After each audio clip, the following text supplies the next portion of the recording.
Hoy vamos a continuar el tratamiento del tema que iniciamos en el programa anterior sobre el modelo del Estado democrático moderno. En el programa anterior expusimos cómo se origina el modelo del Estado democrático moderno, a qué cuestiones históricas concretas, a qué problemas responde y cuáles son sus principios, sus conceptos fundamentales. Vimos, en efecto, que el modelo democrático moderno es la respuesta que se da históricamente en Europa de manera progresista, a un problema real que se genera en la sociedad cuando comienza a disolverse el orden social medieval como consecuencia del establecimiento y del surgimiento de una sociedad civil autónoma, de una sociedad civil que es la expresión del reconocimiento de las libertades de pensamiento, de la libertad de asociación y de la libertad de emprendimiento económico, que son el resultado de la afirmación histórica de la libertad individual, el surgimiento del individuo moderno. En el orden anterior, los sujetos, las personas, adscribían a un orden establecido, adherían a un conjunto de ideas, de creencias, fundamentalmente de carácter religioso, que eran compartidas por todos, tenían un lugar en el proceso económico que estaba definido, tenían una pertenencia a grupos humanos que estaba dado por tradiciones familiares, por procesos históricos consuetudinarios. Todo eso comienza a desaparecer cuando surge el individuo,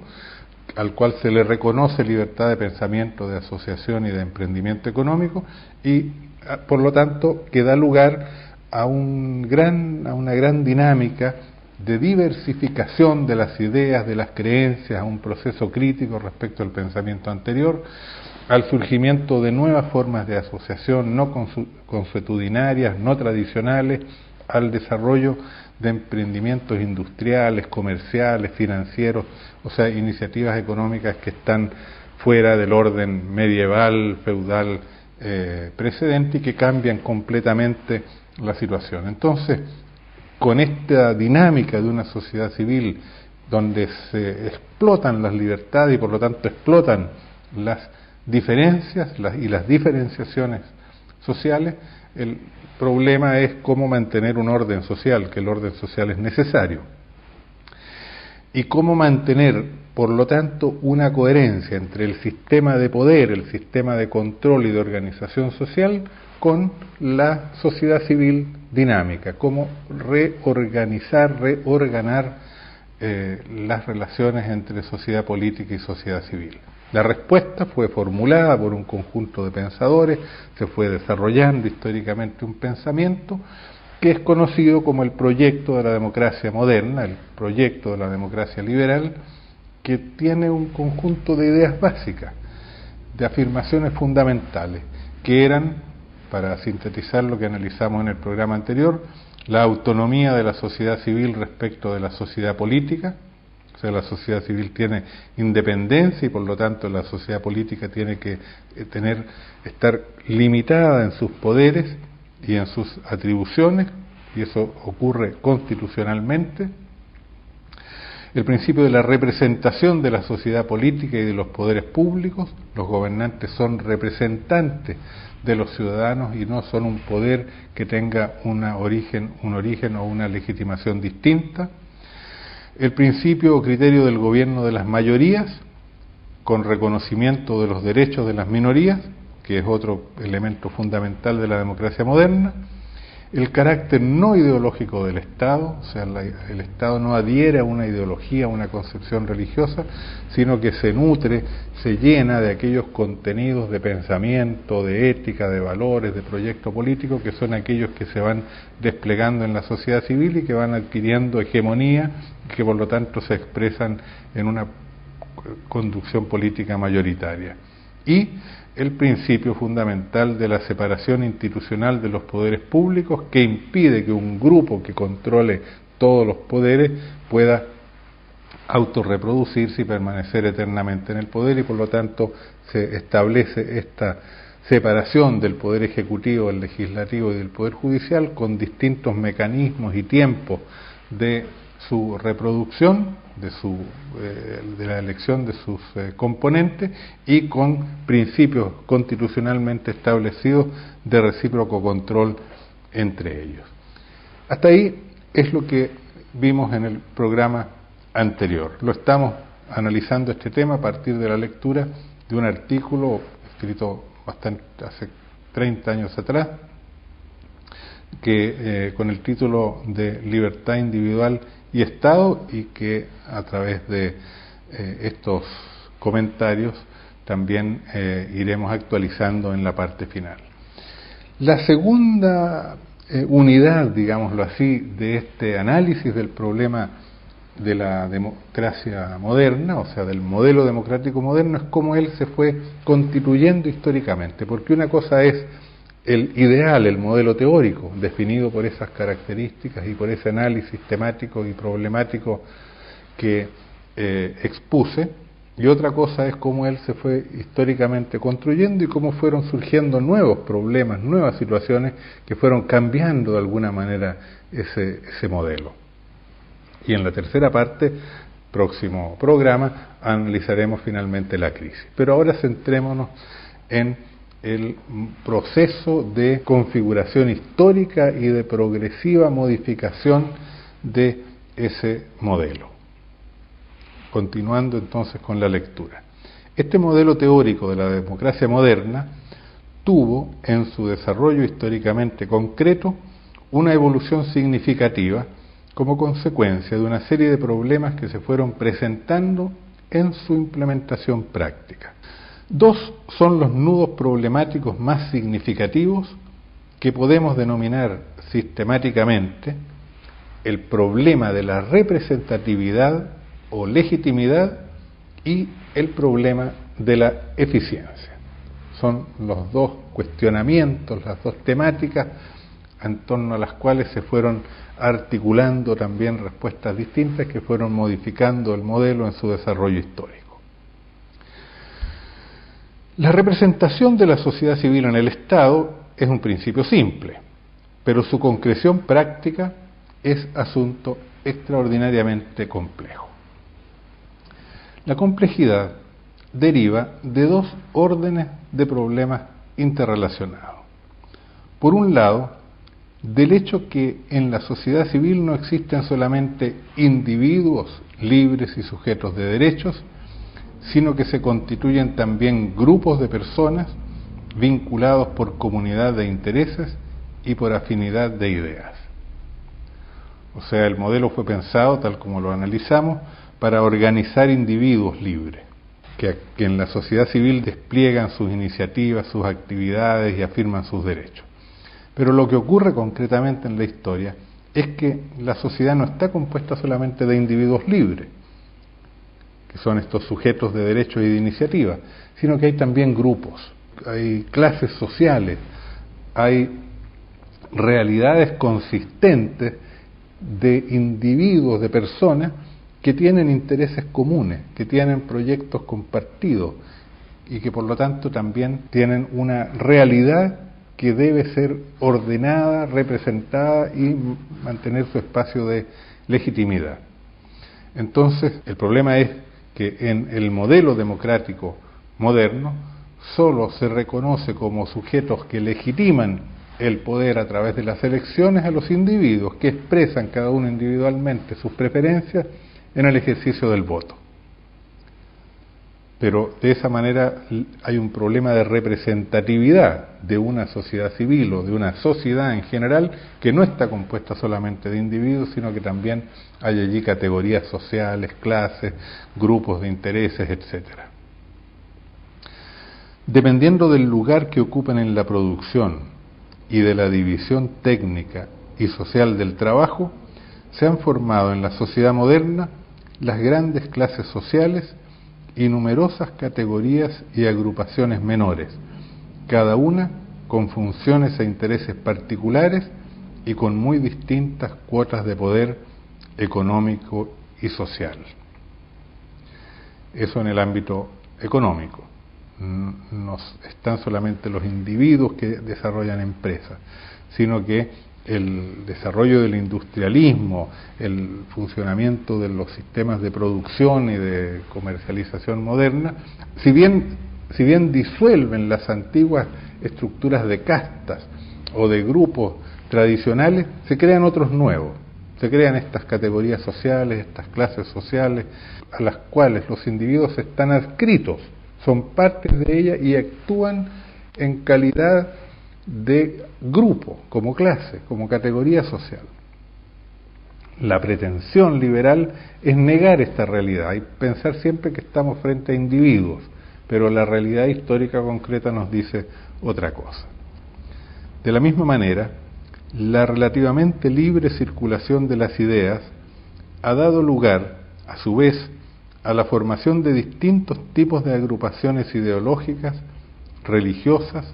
culturales y políticas que ofrecen cada una proyectos de sociedad diferentes y respuestas y soluciones alternativas frente a los problemas del desarrollo histórico. O sea, el individuo tiene libertad de pensamiento y libertad de creencia, pero en la realidad de la historia operan adhesiones a concepciones religiosas, a concepciones ideológicas, a concepciones políticas, y en la realidad la mayor parte de las personas no genera un pensamiento autónomo propio, sino que adhiere a estas diferentes formulaciones conceptuales. Entonces,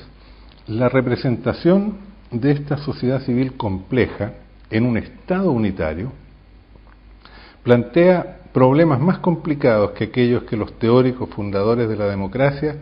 creyeron resolver definitivamente con la institución del voto individual y universal. O sea, la respuesta de cómo hacer que el poder, la sociedad política, el gobierno fuera representativo de la sociedad civil era la expresión del voto ciudadano, puesto que se supone que los individuos, cada uno va a expresar allí sus preferencias. Pero puesto que la sociedad civil está compuesta de clases, de categorías, de grupos con distintas convicciones religiosas, con distintos proyectos ideológicos, etcétera, entonces el problema de la representación es mucho más complejo de lo que pensaron inicialmente los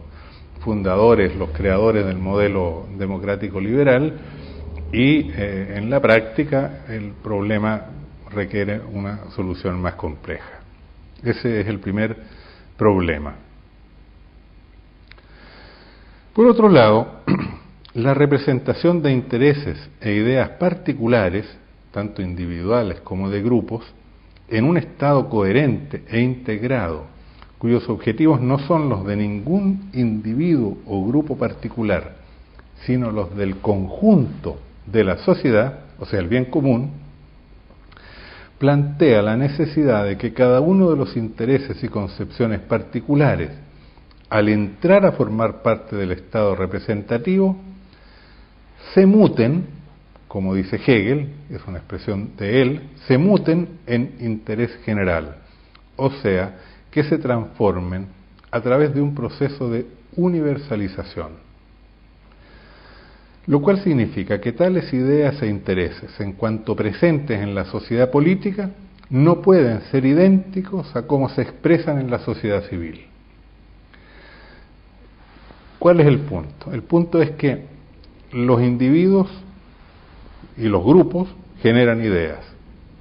despliegan contenidos ideológicos, políticos, tienen intereses particulares. La sociedad política debe acoger eso, y la sociedad política debe ser representativa de esa sociedad civil. Pero cuando las ideas, los proyectos, los intereses, los valores, las concepciones éticas de la sociedad civil se hacen presentes en la sociedad política, no pueden permanecer iguales a como estaban en la sociedad civil, porque sería una simple duplicación de una sociedad, de una realidad conflictiva, y no se construiría orden social. sería simplemente que lo que está en la sociedad civil se refleja en la sociedad política, manteniendo su misma conflictualidad, diferenciación e incluso desarrollo bastante desordenado y caótico. Entonces, lo que se requiere es que cuando se expresen políticamente las ideas y los intereses legítimos en la sociedad civil, deben transformarse, deben mutarse en un sentido de universalizarse, es decir, deben ser hechos coherentes con el interés general, con el bien común, deben ser expresados de una manera distinta como se expresan en el plano individual, deben ser universalizados. Y eso es un tema, un problema que surgió después y que no está, lo plantea Hegel, el primero de los pensadores políticos, y no estaba presente en el modelo democrático inicial. Son dos, entonces, los problemas. El de la representación de agrupamientos sociales, de clases, de grupos, de categorías en una sociedad política, y el de cómo las ideas, los valores se universalicen cuando se expresen en el plano político. Ambos aspectos del problema, la necesidad de representar grupos de intereses e ideas y la necesidad de universalización de los intereses e ideas particulares, obtienen en el modelo democrático una solución orgánica a través del sistema de los partidos políticos. O sea, la solución a este problema se va configurando históricamente a través de un proceso que dio lugar a lo que hoy conocemos como partidos políticos. Es decir, agrupaciones estables, volcadas a participar en la sociedad política en representación de proyectos ideológicos y de grupos de intereses propios de la sociedad civil. Función primordial de los partidos políticos en un sistema democrático pluralista es, en efecto, la representación política en el Estado de los intereses y concepciones de los grupos sociales y de las corrientes de pensamiento que se han formado en la sociedad civil. Representación que no implica la simple afirmación de tales intereses e ideas particulares en el seno del Estado, sino su transformación, su elevación a interés general, su compatibilización con el bien común. O sea, lo que hacen los partidos políticos son dos cosas. Por un lado, representar agrupamientos en el Estado, pero también universalizar los intereses y las ideas que surgen en la sociedad civil para hacerlos compatibles con el interés general y poderlos articular en un orden social pluralista que sea representativo de la sociedad civil, del conjunto de la sociedad civil. Estos son los aspectos más altos e importantes de la política en una democracia representativa moderna. O sea, la tarea de la política es esa, y la tarea que se ejerce a través de este instrumento que son los partidos, la representación de grupos y la universalización de los intereses y de las ideas. Dependiendo la calidad y perfección de un sistema democrático, más que de las normas jurídicas y de las preocupaciones institucionales y constitucionales establecidas, de la calidad y perfección con que los órganos de la representación, o sea, los partidos, cumplan sus funciones políticas específicas. El concepto de los partidos políticos no estaba en el modelo democrático liberal inicial, surge como una respuesta nueva a un par de problemas que no habían sido vistos inicialmente,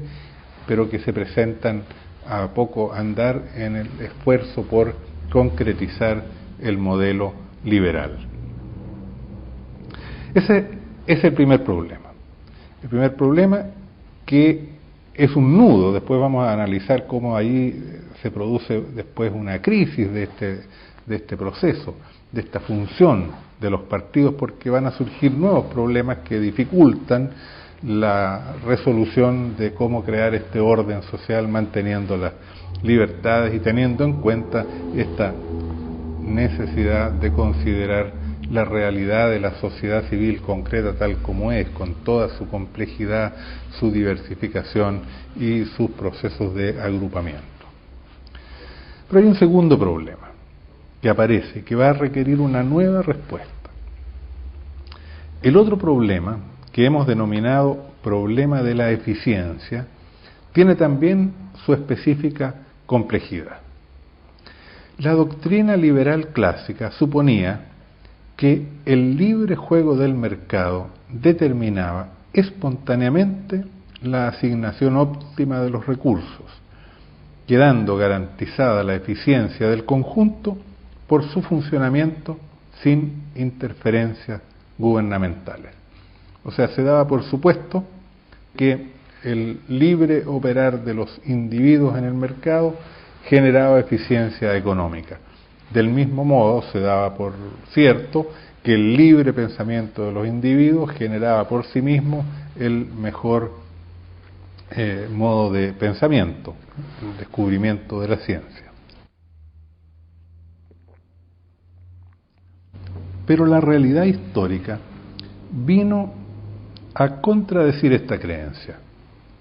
demostrando que la coordinación de los objetivos particulares y parciales en un proyecto nacional de desarrollo es una necesidad del sistema. Además, hay un problema específico de eficiencia de los poderes públicos en el ejercicio de sus funciones propias que no puede ser desconocido, frente al cual el complejo sistema de la representación manifiesta insuficiencia. El movimiento de la sociedad civil es más rápido que la capacidad de composición y mediación que ofrece el sistema representativo. Nada garantiza que los elegidos para el ejercicio del poder sean los mejores representantes, los más capaces para resolver los distintos problemas y cumplir las funciones que le corresponden al Estado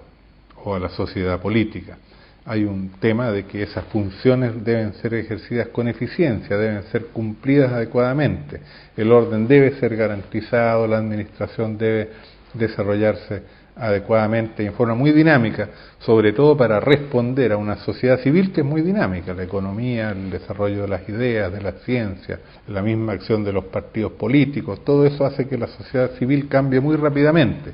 Y entonces la sociedad política, el Estado también tiene que adaptarse muy rápidamente a esos cambios y eso no siempre ocurre y además de eso está el problema de cómo hacer que esa sociedad política no solamente sea muy dinámica, sino que sea eficiente, eficaz en el cumplimiento de sus tareas y eso no está garantizado por el simple hecho de la representatividad. Porque un individuo puede ser eficiente en su actividad particular, pero no estar habilitado, capacitado para generar eficiencia cuando se trata de una temática más amplia, más universal, como es el de la sociedad en su conjunto. El problema de la eficiencia de las democracias ha encontrado respuesta en la configuración de un Estado que tiene dos principios de organización paralelos y complementarios, y consecuentemente dos estructuras interrelacionadas en un sistema de poder y dirección complejo. O sea, hay algo más que la simple representación, que era uno de los principios. En la evolución histórica de ese proceso de implementación del modelo, aparece la necesidad de complementar el principio de la representatividad con un segundo, que sea paralelo y complementario para garantizar la eficiencia. Y entonces el modelo político moderno, lo que entendemos como democracia moderna, está constituido por dos estructuras en el sistema de poder. Junto al principio y al sistema de la representación, cuyos órganos principales son los partidos políticos, el Parlamento, los medios de comunicación en alguna medida, etcétera, se configura un principio y un sistema burocrático, cuyos órganos relativamente independientes de la opinión pública son todos los aparatos de la burocracia civil y militar. O sea, hay un cuerpo de funcionarios permanentes que no son elegidos, sino que se legitiman en el ejercicio de sus funciones por el hecho de ser competentes, por el hecho de ser capaces. Es lo que se llama burocracia en el sentido weberiano, en el sentido teórico, no en el sentido de procedimientos, digamos, rutinarios que dificultan las actividades, sino la burocracia es la existencia de un cuerpo de funcionarios profesionales calificados que cumplen funciones de administración y de ejecución y también en el ámbito del ejercicio de la justicia, en el ámbito de crear el orden social, que es lo que conocemos como todo el cuerpo de funcionarios. Burocracia civil y militar. Las policías, los ejércitos, los cuerpos de administradores de justicia, los jueces, etcétera. Mientras el lado representativo del Estado se legitima a través de las expresiones políticas de la voluntad ciudadana, el lado burocrático obtiene su legitimidad en base a la eficiencia que muestre en el ejercicio de sus funciones y a las competencias técnicas que manifiesta poseer. Son entonces dos principios de legitimación del poder y de la autoridad: el principio de la representatividad y el principio de la competencia, de la eficiencia. Todas las formas de Estado moderno son, de hecho, una combinación de representación y burocracia, siendo lo característico de los Estados democráticos, o de los que hoy reconocemos como Estados democráticos, la subordinación de los órganos y poderes burocráticos a los órganos y poderes representativos. Es decir, hay dos principios, dos criterios de selección del personal dirigente. Uno a través de las elecciones, de la representación, otro a través de la selección por calidad, por competencia, por excelencia, en función de lograr resultados eficientes. El principio de la democracia se mantiene la prioridad del criterio representativo, por lo tanto se piensa que todo el orden burocrático debe estar subordinado de alguna manera al orden representativo, y lo cual es naturalmente un problema lograrlo, pero conceptualmente así se formula en el modelo democrático. Así, las democracias modernas asumen, de hecho, la forma de un Estado representativo burocrático, en que predomina el elemento representativo, mientras que los regímenes autoritarios se constituyen como Estados donde predomina el elemento burocrático, quedando subordinado o, al límite, negado el factor representativo. Tenemos entonces que la concepción inicial de la democracia moderna se ha enriquecido con la respuesta que se ha dado a estos dos grandes problemas que se fueron presentando en el curso histórico de implementación del modelo inicial. El primer problema se resuelve con lo que se llama el régimen de partidos políticos, es decir, cómo lograr resolver dos problemas: el problema de representar no solamente individuos, que también representados por su voto en las elecciones, sino representar clases sociales, grupos de intereses, categorías y también diferentes agrupamientos religiosos, diferentes conformaciones ideológicas, etcétera. Pero también el otro problema de universalizar los intereses de la sociedad civil. No pueden ser simplemente el reflejo, no puede ser que el líder de una agrupación de industriales esté participando en el Estado de manera directa en representación y diga en el Estado lo mismo que dirían en la sociedad civil los industriales. El partido político cumple esa función de expresar los intereses de ese grupo social, como puede ser también el de los obreros o el de otras categorías sociales, pero universalizándolos, es decir, mutándolos al confrontarlos con el interés general y siendo capaces de presentarlos como expresión de lo que puede ser el bien común. Entonces, los partidos políticos entran a ser parte fundamental del modelo de la democracia moderna para cumplir esas dos funciones fundamentales. Y el otro gran problema que surgió fue el de que el Estado, a través de estos principios de la representación y de los partidos políticos, por sí mismos no quedaba garantizada la eficiencia en el logro de sus funciones, el dinamismo necesario para seguir gobernando una sociedad civil